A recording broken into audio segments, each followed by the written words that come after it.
Assalamualaikum warahmatullahi wabarakatuh. Kami dari kelompok 5 akan mempresentasikan materi anggaran piutang untuk tugas PBL ketiga dengan judul Manajemen dan Analisis Anggaran Piutang sebagai Pedoman Manajemen Keuangan PT Liosma dengan dosen pengampu Ibu Vina Islami, SPI, MM.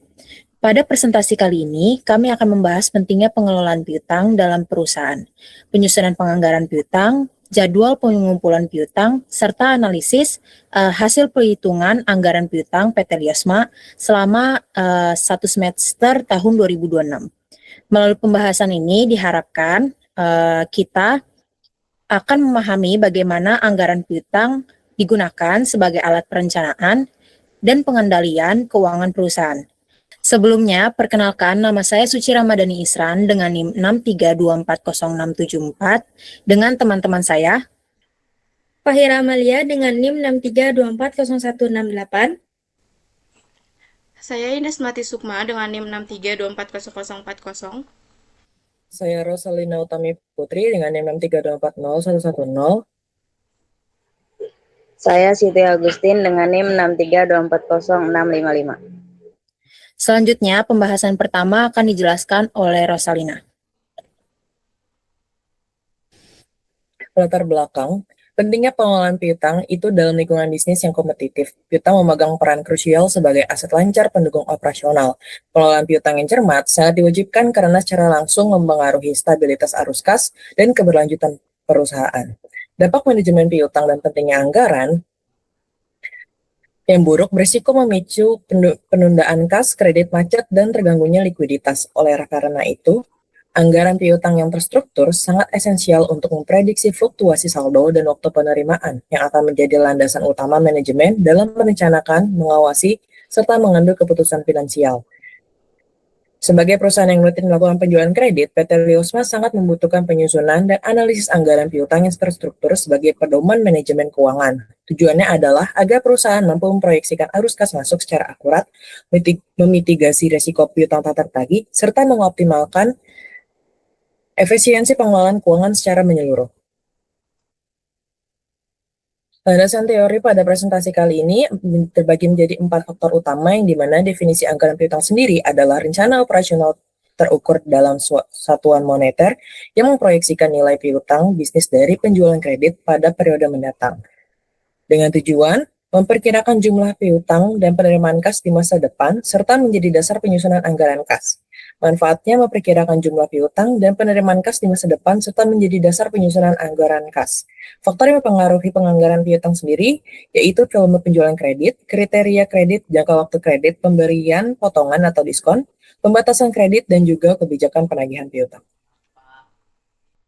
Lalu selanjutnya di sini ada studi kasus. Berikut adalah data anggaran penjualan dari PT Liosma pada semester 1 tahun 2026. Pada bulan Januari terjual 4.000 unit dengan harga per unitnya itu 20.000, jumlah penjualannya itu 80 juta rupiah. Lalu pada bulan Februari jumlah unit yang terjualnya ada 4.500 dengan harga per unitnya itu 20.000 dan jumlah penjualannya itu ada di 90 juta rupiah. Pada bulan Maret unit terjualnya ada di 5.000, harga per unitnya itu 20.000 dan jumlah penjualannya itu ada di 100 juta rupiah. Pada bulan April, unit terjualnya itu ada 5.500 dengan harga per unitnya itu 20.000 dan jumlah penjualnya itu ada 110 juta rupiah. Dan pada bulan Mei ada unit yang terjualnya 6.000 dengan harga per unitnya juga sama 20.000 rupiah dan jumlah penjualannya ada di 120 juta rupiah. Dan yang terakhir ada di bulan Juni dengan unit terjualnya 6.500 dengan harga per unitnya 20.000 dan jumlah penjualannya ada di 130 juta rupiah. Lalu jumlahnya unit yang terjualnya itu dari bulan Januari sampai bulan Juni ada di 31.500 unit dan jumlah penjualannya ada di 630 juta rupiah. Lalu di sini ada kebijakan perusahaan. Saldo awal per 1 Januari 2026 yaitu di 5 juta rupiah. Komposisi penjualannya yaitu 40% tunai, 60% kredit. Cadangan kerugian piutangnya 2% dari penjualan kredit. Lalu syarat kreditnya itu ada di 2/10 N30. Asumsinya ada di 25% pelanggan memanfaatkan diskon. Lalu, pola pelunasan piutang ada di 50% ditagih pada bulan berjalan, 40% pada bulan berikutnya, 8% pada 2 bulan setelah penjualan, dan 2% tidak tertagih.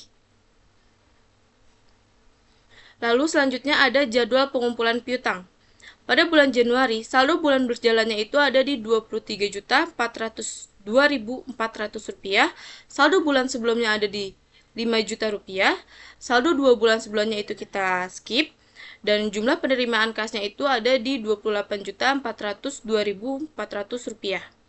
Dan bulan Februarinya ada di saldo bulan berjalannya yaitu Rp26.327.700, saldo bulan sebelumnya ada di Rp18.816.000, saldo 2 bulan sebelumnya itu kita skip juga, dan jumlah penerimaan kasnya itu ada di Rp45.142.700.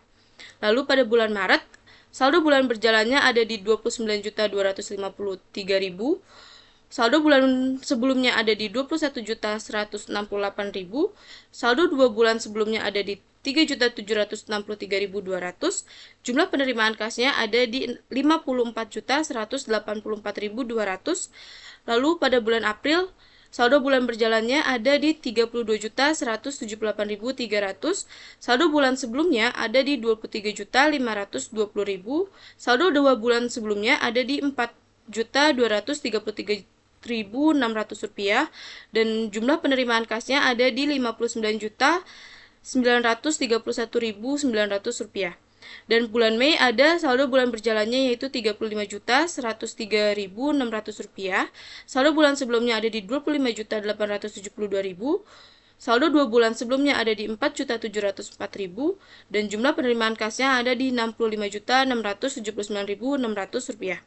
Dan yang terakhir di bulan Juni, saldo bulan berjalannya ada di Rp38.028.900, saldo bulan sebelumnya itu ada di Rp28.224.000, saldo 2 bulan sebelumnya ada di Rp5.174.400, dan jumlah penerimaan kasnya ada di Rp71.427.300. Untuk perhitungan jadwal pengumpulan piutang ini akan dijelaskan oleh teman saya pada berikutnya.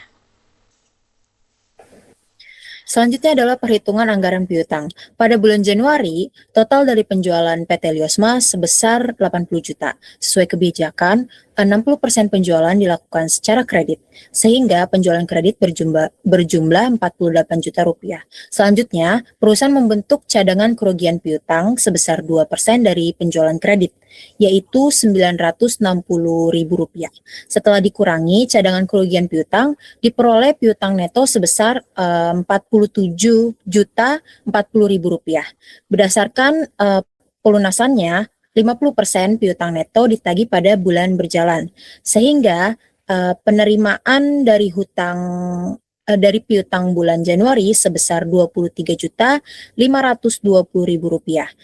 Lalu untuk 25% pelanggan memanfaatkan potongan penjualan 2%, maka potongan yang diberikan sebesar Rp117.600. Lalu untuk pelunasan piutang pada bulan Januari sebesar Rp23.402.400 ditambah dengan saldo piutang awal yang ditagih sebesar 5 juta, maka total penerimaan kas pada bulan Januari adalah Rp28.402.400. Selanjutnya, pada bulan Februari, penjualan pada PT Liosma meningkat sebesar 90 juta rupiah. Penjualan kredit sebesar 60% dari total penjualan yaitu 54 juta rupiah.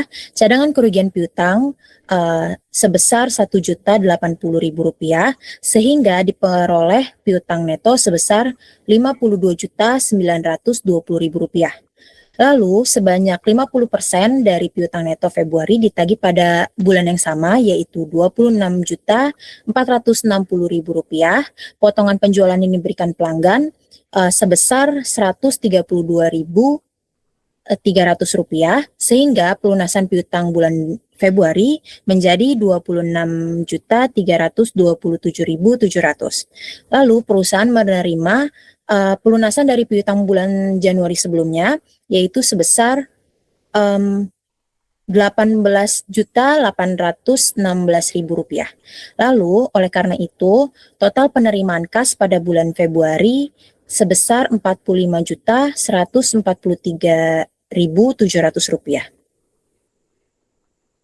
Selanjutnya, pada bulan Maret, total penjualan kembali meningkat sebesar Rp100 juta, lalu penjualan kredit sebesar Rp60 juta, dan cadangan kerugian piutang sebesar Rp1.200.000, sehingga piutang neto yang terbentuk adalah Rp58.800.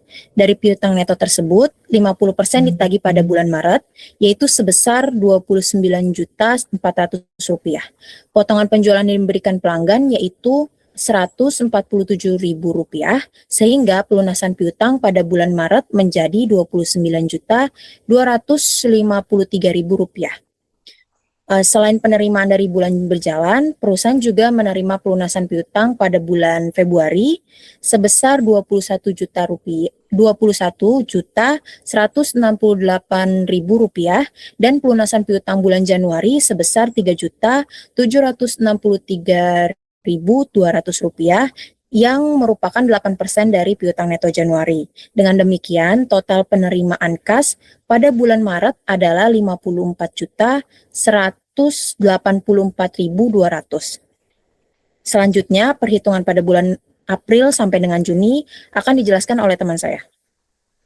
Kemudian di sini ada pada bulan April penjualannya itu 110 juta dengan penjualan kredit 60% dikali penjualan yaitu 66 juta.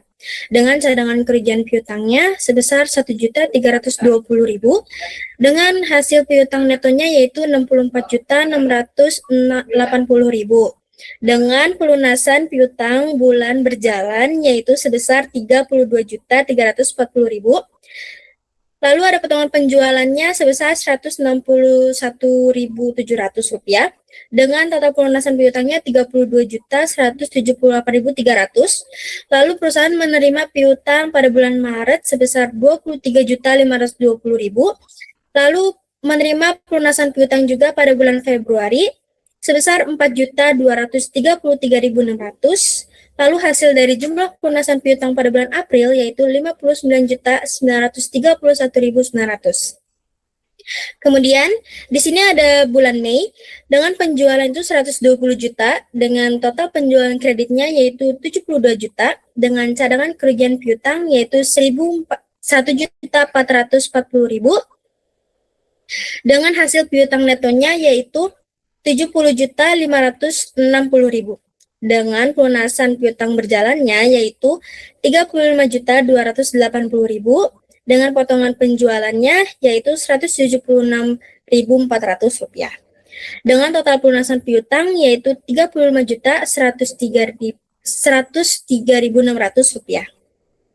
Lalu perusahaan menerima pelunasan piutang pada bulan April yaitu sebesar Rp25.872.000 dengan pelunasan piutang juga pada bulan Maret sebesar Rp4.704.000 dengan total jumlah pelunasan piutang pada bulan Mei yaitu Rp65.679.600. Yang terakhir ada bulan Juni, penjualannya 130 juta dengan penjualan kreditnya yaitu 78 juta dengan hasil cadangan kerugian piutangnya yaitu 1.560.000 dengan hasil piutang netonya yaitu 76.440.000. Lalu ada pelunasan piutang bulan berjalannya yaitu 38.220.000 dengan potongan penjualannya sebesar 191.100. Lalu hasil pelunasan piutang pada bulan Juni yaitu 38.028.900 rupiah. Lalu perusahaan menerima juga pelunasan piutang pada bulan Mei sebesar 28.224.000 dengan pelunasan piutang bulan April juga sebesar 5.174.400. Lalu jumlah pelunasan piutang pada bulan Juni yaitu sebesar 71.427.300 rupiah. Yang selanjutnya ada rekapitulasi anggaran piutang. yang dimana saldo awal piutang itu ada 5 juta dan total penjualan kredit dari penjualan kredit Januari sampai Juni yaitu 378 juta rupiah. Selanjutnya ada cadangan piutang tak tertagih yaitu 7.370.440.000. Total pelunasan piutang Januari hingga Juni yaitu 324.769.100 rupiah. Saldo piutang akhir semester 1 yaitu 50.670 dengan rumus saldo piutang akhir yaitu piutang awal ditambah piutang neto dikurangi pelunasan piutang Januari sampai dengan Juni. Kesimpulannya yaitu berdasarkan hasil pembahasan mengenai anggaran piutang pada PT Liosma dapat disimpulkan bahwa anggaran piutang memiliki peranan yang sangat penting dalam kegiatan perencanaan dan pengendalian keuangan perusahaan. Penyusunan anggaran piutang membantu perusahaan dalam perkirakan besarnya piutang yang timbul dari penjualan kredit, memprediksi jadwal penerimaan kas, serta memperkirakan potensi piutang yang tidak tertagih. Dengan adanya anggaran piutang, manajemen dapat mengetahui kondisi keuangan perusahaan secara lebih terarah dan sistematis. Pada PT Liosma yang kita analisis, hasil perhitungan menunjukkan bahwa total penjualan kredit selama semester 1 tahun 2026 sebesar 378 juta dengan saldo piutang akhir sebesar 50.670.900 rupiah. Jumlah tersebut menunjukkan bahwa perusahaan memiliki piutang yang cukup besar sehingga perlu dikelola secara efektif agar tidak mengganggu likuiditas perusahaan. Dengan demikian, anggaran piutang berperan sebagai pedoman kerja manajemen dalam merencanakan arus kas dan mengendalikan piutang secara lebih efisien. Baik, sekian presentasi dari kelompok kami. Terima kasih atas perhatian yang diberikan. Wassalamualaikum warahmatullahi wabarakatuh.